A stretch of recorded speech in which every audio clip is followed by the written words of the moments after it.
Et voilà, enfin, le Don Quichotte de Terry Gilliam, après 25 ans de déboires, le film qui rend obsolète ma chronique sur les films cultes jamais réalisés. 25 ans de déboires donc.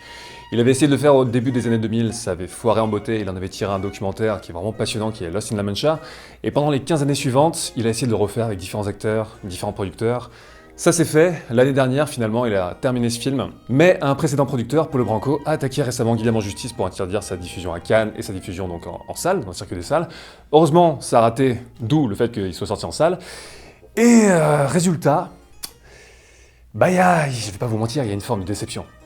Mais forcément qu'il y a une forme de déception, ça pouvait pas être autrement, je veux dire, un film n'est jamais à la hauteur de notre manière de fantasmer. Et le truc c'est qu'on peut pas s'empêcher de ressentir cette espèce de tout ça pour ça. Et c'est bizarre parce qu'il y a cette idée un petit peu étrange comme quoi, plus on attend un film, c'est-à-dire plus sa qualité sera grande parce qu'ils ont plus de temps pour bosser dessus. Alors que c'est complètement faux, c'est comme si le processus créatif était exponentiel, mais non, c'est pas aussi simple, d'autant qu'entre-temps, Gilliam a bossé sur un milliard de projets, il s'est surtout occupé de pépins juridico-administratifs pour L'homme qui tua Don Quichotte, donc voilà, le film est ce qu'il est aujourd'hui. Et le truc, c'est qu'il a aussi pas mal évolué, en fait, depuis le début. Au tout début, quand il a essayé de faire le film la première fois, apparemment, c'était l'histoire d'un cinéaste qui est téléporté au temps de Don Quichotte. Donc il y avait une histoire de voyage dans le temps, une idée qu'il a abandonnée au fil du temps. Et aujourd'hui, en fait, ce que raconte le film, c'est l'histoire d'un cinéaste qui est joué par Adam Driver, qui s'appelle Toby. C'est un cinéaste un petit peu désabusé, cynique, qui fait de la pub. Et il est dans La Mancha, en Espagne, pour tourner une pub qui met en scène donc Don Quichotte. Et bien des années avant, dans la même région, il avait tourné en fait une sorte de film d'étudiant, l'époque où il avait encore une ambition artistique. Il avait tourné un film sur Don Quichotte justement, et il avait confié le rôle de Don Quichotte à un vieil homme du coin qui est joué par Jonathan Pryce. Et là, il va retrouver ce vieil homme, et en fait, il avait tellement à l'époque convaincu le vieil homme de s'investir dans son rôle que finalement, le vieil homme, il est convaincu qu'il est Don Quichotte.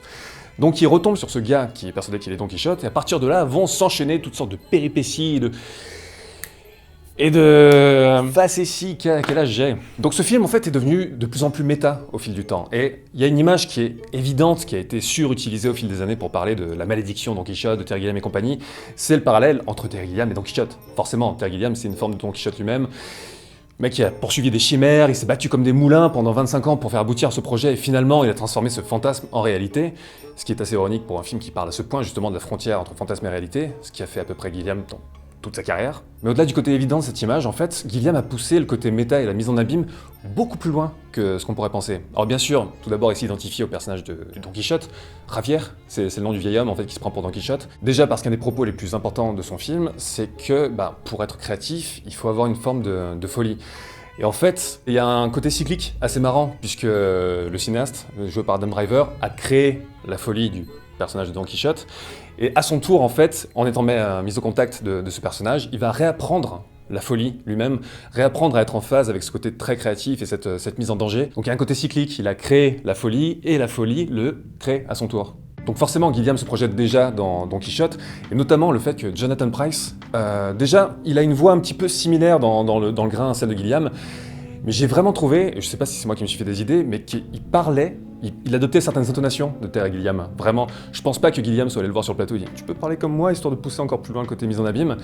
En même temps, quand t'es Jonathan Pryce et que t'arrives sur le plateau et dans ce projet, t'as conscience de tout ce côté méta, et peut-être qu'il a accentué ce côté-là justement pour brouiller la frontière entre Terry Gilliam et Don Quichotte, et le personnage. D'autant que Jonathan Pryce, non content de parler comme Terry Gilliam, parle vraiment comme Terry Gilliam époque Monty Python, vraiment avec un côté très cartoonesque, même pas juste Terry Gilliam, mais un petit peu Michael Palin. Cette manière très qu'il avait de parler au temps des Monty Python. Donc il y a côté... Donc il y a ce côté mise en abîme avec Don Quichotte, mais il y a aussi le côté mise en abîme avec le personnage de Toby, le réalisateur. Notamment par toutes les tentations qu'a pu avoir Terry Gilliam par rapport à l'industrie du ciné, de mettre de l'eau dans son vin, de faire des concessions, d'aller dans un côté un petit peu plus hollywoodien, tout ce qu'il a fait avec les frères Grimm notamment, et finalement ce refus d'aller là-dedans et de juste aller être en phase avec cette folie, quitte à se prendre des murs dans la tête constamment, ce qu'il a fait avec ce projet, ce qu'il a fait avec plein d'autres projets aussi. Donc Quichotte en fait c'est un petit peu sa réponse au côté obscur. Le côté obscur est plus rapide, plus facile. Et d'ailleurs quand on voit des extraits du film que Toby le réalisateur a réalisé quand il était plus jeune, il y a un côté très Gilliam, très affirmé en fait dedans, avec beaucoup de courtes focales, très déformées, des angles un petit peu improbables de vue. Et le film, L'homme qui tua Don Quichotte, pas le film dans le film, mais le film, Il commence de manière réalisée très sage, très classique. On dirait pas vraiment du Gilliam. Et petit à petit, à mesure qu'on va retourner dans la folie don quichotienne, il va devenir plus Gilliamesque, on va dire, avec beaucoup plus de folie dans les cadres, beaucoup plus de le Gilliam qu'on connaît. Donc il y a ce côté un petit peu, la forme qui épouse le fond qui est intéressant. Donc en fait tout ça c'est une sorte de cri d'amour pour une sorte de panache chevaleresque, quoi, la création décomplexée. Mais en même temps, bien sûr que le film allait parler de ça, ce n'est absolument pas surprenant. Et c'est un cri d'amour qui est sincère mais un petit peu innocent, voire naïf à certains moments. Sauf quand on considère en fait la fin. Et c'est un truc que j'aime chez Gilliam, c'est que c'est quelqu'un de romantique, mais il tombe pas dans les travers fleurs bleues du romantisme, et c'est quelqu'un qui aime notamment les fins sombres et douces amères. Parce je vais pas vous raconter la fin, je vous laisse la surprise du truc, mais il y a ce côté un petit peu entre deux, et finalement ce que dit le film, pour les rêveurs, pour les vrais rêveurs, il n'y a pas d'échappatoire. Ils sont condamnés à vivre au banc de la société. Et c'est là que la mise en abîme devient un petit peu assez sombre et assez poignante finalement, parce que c'est Gilliam qui recrache en fait tout ce qu'il a toujours très mal vécu par rapport au système et par rapport à son statut de créateur au sein de ce système.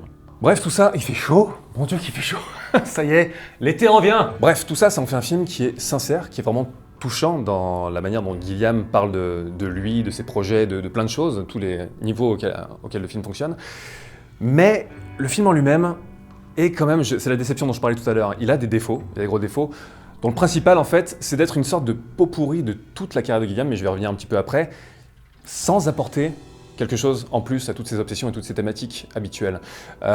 Pour parler rapidement des défauts du film, déjà le film est assez long et prévisible en fait dans son déroulement, c'est un déroulement classique, en mode Baron de Munchausen finalement, avec sauter de fantaisie en fantaisie, de péripétie en péripétie, chaque fois découvrir des personnages hauts en couleur qui vont leur apprendre des choses sur leur trajet et ainsi de suite.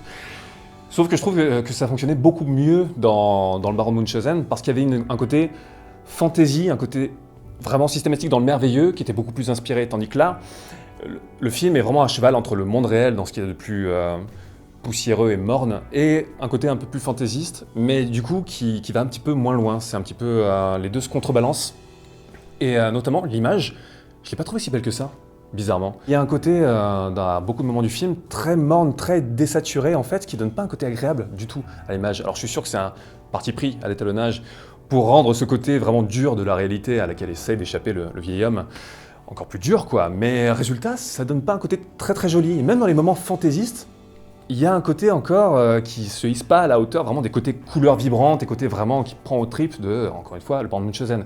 Et si je parle du Baron de Munchausen, c'est parce que je me suis rendu compte à la vision de ce film que Don Quichotte et Munchausen, c'est quasiment le même personnage en fait. Donc là, ouais, c'est un petit peu prévisible, on va dire, dans le côté, aller d'étape en étape, Toby qui va petit à petit apprendre sa leçon de Don Quichotte et s'inspirer, s'imbiber en fait, de la personne de Don Quichotte. Et il y a un petit côté un petit peu systématique qui ne sort pas en fait de son propre chemin, malgré, et c'est paradoxal, malgré tout son côté fantaisiste. Le montage aussi est un petit peu trop épileptique, il y a certains moments où ça gagnerait à respirer. Je m'étais fait la réflexion dans une des premières scènes où Toby fait de la moto, justement pour aller dans le village où il avait tourné son premier film. Et là, il y a des plans assez beaux de loin, tout ça, et il y a un côté surcuté dans cette scène qui laisse pas respirer vraiment les plans, le côté liberté que ressent Toby à s'échapper de son tournage à la con qu'il est en train de faire à côté. Mais par rapport au parallèle que je faisais avec Munchausen, au-delà de Munchausen, en fait, ce film, c'est une sorte d'œuvre somme pour Terry Gilliam. Et j'ai du mal avec le terme œuvre somme ou même œuvre testament, qui sont des termes surutilisés, souvent galvaudés en fait à tort et à travers pour plein d'auteurs dès qu'ils affirment un petit peu leur thématique. Mais là on peut pas dire le contraire, c'est une œuvre somme pour Gilliam. J'ai l'impression que c'est dit, si ce film me tue, je vais tout mettre dedans, comme ça au moins, si les gens ne doivent en voir qu'un, ce sera pas mon meilleur, mais au moins mon propos sera dedans. On peut retrouver des références à quasiment toute la filmographie de Gilliam, même sa période Monty Python. Par exemple, Sacré Graal, avec la figure du chevalier. Bon, en même temps, elle est omniprésente dans la filmographie de Terry Gilliam. Mais par exemple, les chevaliers qui vont lutter contre le château, là, qui mettent des coups sur les murs, c'est un peu déjà des Don Quichotte avant l'heure, à ce niveau-là. Il y a des références à La vie de Brian, avec les femmes à barbe voilées. Vraiment, c'est juste des citations dans le texte, quoi. Munchausen, bien sûr, là, c'est la plus grosse référence parce que déjà, les personnages sont très proches et la structure du récit, c'est à peu près le même genre de construction, on va dire. Ce côté un petit peu fantasme, réalité, on sait pas trop où on est. Et c'est intéressant d'ailleurs parce que Don Quichotte, justement, ne dresse pas de barrière très claire entre le fantasme et la réalité. Il y a des transitions assez fluides, des fois, qui sont intéressantes, où on pense être resté dans le présent.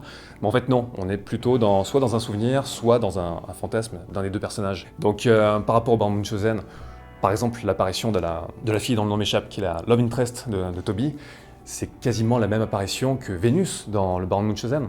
Il y a la référence à la lune aussi, notamment quand Don Quichotte est sur son faux cheval et qu'il raconte son histoire devant tout un auditoire. Il y a un côté très joli dans cette scène qui est très bien éclairé, notamment avec cette espèce d'éclairage en backlight qui donne un côté très majestueux à Don Quichotte. Il y a des références à Brésil, la présence de Jonathan Pryce dans le rôle titre, notamment le fait de lutter contre un chape de pouvoir déshumanisé qui est là et qui écrase en fait les gens qui ont un petit peu de volonté créative. Ou même Fisher King, qui est un Gilliam pas assez connu à mon goût, avec le rapport à la figure du vagabond, tout le rapport à l'imaginaire. Donc voilà, il y a ce côté tout de la carrière de Terry Gilliam, mais encore une fois, sans ajouter quelque chose en plus. Vraiment, ma déception tient au fait que c'est le Baron Munchausen en moins bien. Tout simplement, en fait. En même temps, c'est fascinant jusqu'au bout, parce que la mise en abîme, elle échappe même à Terry Gilliam. Lui qui a toujours parlé de la frontière entre le fantasme et la réalité. Et ben là, on était sur le fantasme de ce film, et quand la réalité de ce film arrive, ben ouais, c'est ce que tu dis depuis le début, Terry, c'est que le fantasme est mieux. Et paradoxalement, c'est après avoir vu ce film, je me suis dit, c'était touchant, ça m'a touché vraiment, mais plus parce que je connais l'histoire du film que par le film lui-même. Et je suis content que le Dune de Jodorowsky n'existe pas. C'est le film qui m'a dit, ok, voilà, il vaut mieux que certaines choses relèvent de l'imaginaire et du fantasme, il n'y a pas besoin forcément de les matérialiser, quoi. C'est terrible de dire ça. C'est terrible, mon gars. Voilà pour mon avis sur ce film que j'ai attendu pendant des années, comme beaucoup de gens. Et n'hésitez pas à dire ce que vous en avez pensé dans les commentaires. Je vous dis à très bientôt pour pas mal de vidéos qui vont débarquer dans les prochains temps. Et voilà, à bientôt. Faites chier la vache! Quoi? Faites chier la vache!